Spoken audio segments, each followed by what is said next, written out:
छात्राओं, हम बिहारी के दोहों का अध्ययन कर रहे हैं और उसी को आगे बढ़ाते हुए हम अगले दोहे का अध्ययन प्रारंभ करते हैं। कहलाने एकत बसत अहि मयूर मृग बाघ, जगत तपोवन सो कियो दीर्घ दाघ निदाघ। अब इसमें जो ग्रीष्म ऋतु है उसका वर्णन है। ग्रीष्माधिक्य, ग्रीष्म की अधिकता, गर्मी की अधिकता, तो दीर्घ दाघ निदाघ।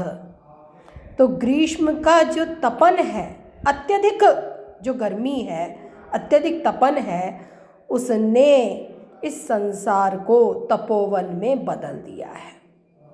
कैसे कहा जा सकता है या कहा जा रहा है, आजकल कहा जाता है कि एक स्थान पर रह रहे हैं कौन? अहि, मयूर, मृग और बाघ। सर्प, मयूर, मृग और बाघ। अहि और मयूर, सर्प और मयूर दोनों एक दूसरे के शत्रु हैं। मृग और बाघ भी शत्रु हैं, लेकिन ग्रीष्म इतना अधिक है कि ग्रीष्माधिक्य के कारण ये परस्पर जो शत्रु हैं वो भी अपनी शत्रुता भूल करके एक स्थान पर वास कर रहे हैं, एक स्थान पर रह रहे हैं। तो ग्रीष्म की इस अधिकता ने इस संसार को तपोवन में बदल दिया है। तपोवन के लिए कहा जाता है कि तपोवन में सभी जीव एक साथ रहते हैं, वो तपोवन है। तो ग्रीष्म की अधिकता ने इस संसार को ही तपोवन में बदल कर रख दिया है। तो ये प्रकृति का वर्णन यहाँ पर हम इसे मान सकते हैं। इसका अगला नीति संबंधी है और बहुत प्रसिद्ध है, आप सुनते आए हैं। कनक कनकते 100 गुनो मादकता अधिकाई, उही खाए बौराई नर इही पाए है बोराए। तो कनक में कनक से, कनक कनक ये यमक अलंकार है। कनक में कनक से, स्वर्ण में धतूरे से। एक स्थान पर इसका अर्थ क्या है? स्वर्ण, दूसरे स्थान पर धतूरा। तो स्वर्ण में धतूरे से 100 गुना अधिक नशा होता है। वही खाए बौराए नर, उसको यानी धतूरे को तो खाने पर व्यक्ति बौराता है, खाने पर उसे नशा होता है, लेकिन यही पाए ही बौराए। लेकिन इसे स्वर्ण को तो पाने पर ही व्यक्ति बौरा जाता है। तो धन का जो प्रभाव, धन के प्रभाव में व्यक्ति में बहुत जल्दी अहंकार आ जाता है। तो यह भी नीति संबंधी दोहा कहा जा सकता है। और इसमें कनक और कनक का बड़ा ही चमत्कारिक प्रयोग किया है, यमक अलंकार का प्रयोग किया है। और इसके संबंध में यह भी कहा जा सकता है कि यह दोहा यह भी स्पष्ट करता है कि किस प्रकार से अलंकार द्वारा भी कविता में सौंदर्य उत्पन्न हो सकता है। हम कहते हैं कि अलंकार कविता में जो सौंदर्य है उसे बढ़ाते हैं। यदि इसमें ये कनक कनक का चमत्कारिक प्रयोग नहीं होता तो यह शुष्क नीति उपदेश बनकर रह जाता। नीति उपदेश कि सोने में धतूरे से 100 गुना अधिक मादकता होती है, यह उपदेश। लेकिन इसमें एक जो चमत्कार, एक अद्भुत आकर्षण, एक अद्भुत सौंदर्य जो आया है वो कनक कनक के प्रयोग के कारण आया है। तो यह भी हो गया अपना। तो स्वर्ण को पाने से ही व्यक्ति बौरा जाता है, पगला जाता है, अहंकार में भर जाता है, जबकि धतूरे के तो खाने के बाद उसका नशा चढ़ता है।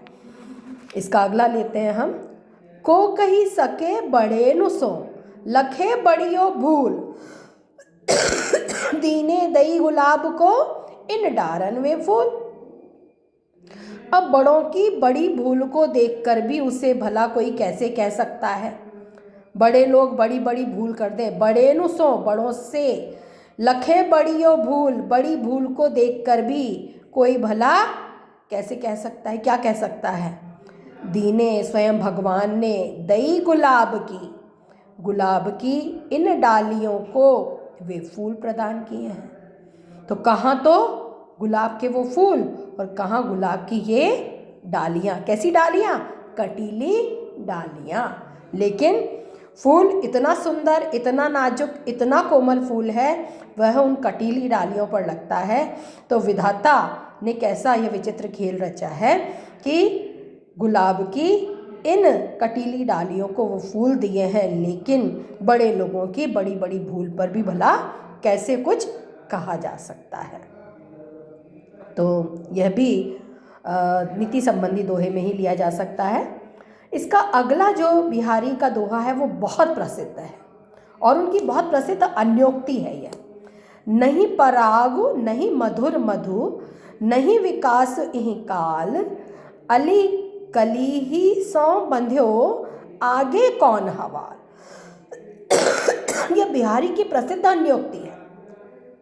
कहा जाता है कि बिहारी जब राजा जयसिंह के दरबार में जयपुर आए तो राजा जयसिंह अपनी नवविवाहिता पत्नी के आकर्षण में आबद्ध होकर अपने राज्य काज को भी भुला चुके थे, राज्य कार्य से विमुख हो गए थे।